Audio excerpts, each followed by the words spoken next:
Nous reparlons de la visite du Premier ministre Ousmane Sonko en Côte d'Ivoire où il a été reçu par le président Alassane Ouattara.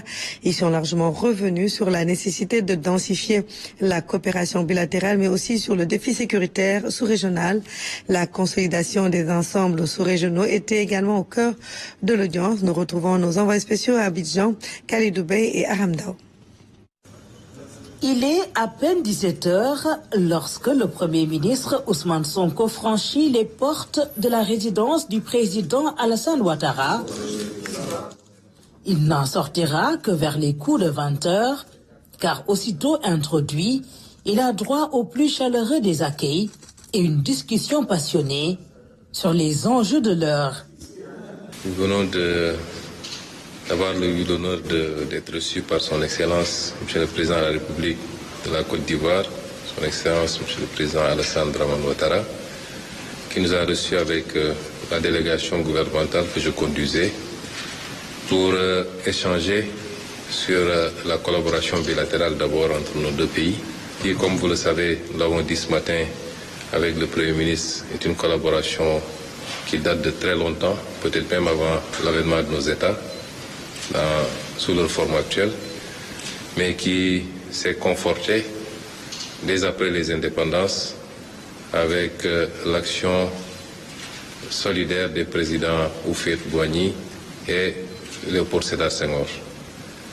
Tous les présidents qui sont succédés à la tête de nos États ont renforcé cette collaboration et c'est le cas aujourd'hui entre le président Alassane Ouattara et le président Bassirou Diomaye Diakhar Faye.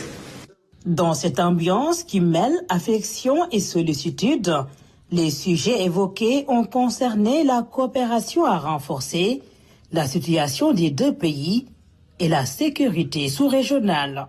Le défi le plus important, c'est le défi sécuritaire, évidemment, qui aujourd'hui frappe certains de nos États, mais qui menace tous les autres États, le Sénégal et la Côte d'Ivoire compris.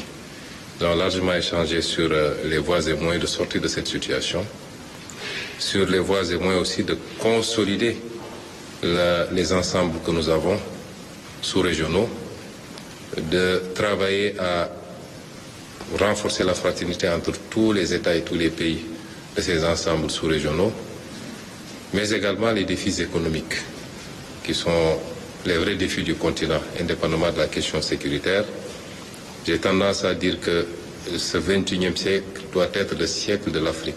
Si nous, Africains, l'avons compris, nous avons tout le potentiel pour le faire et je ne vois pas pourquoi nous ne réussirons pas à le faire là où tous les autres ensembles, le Golfe, l'Asie, l'Occident, tout le monde a réussi à faire cette mue.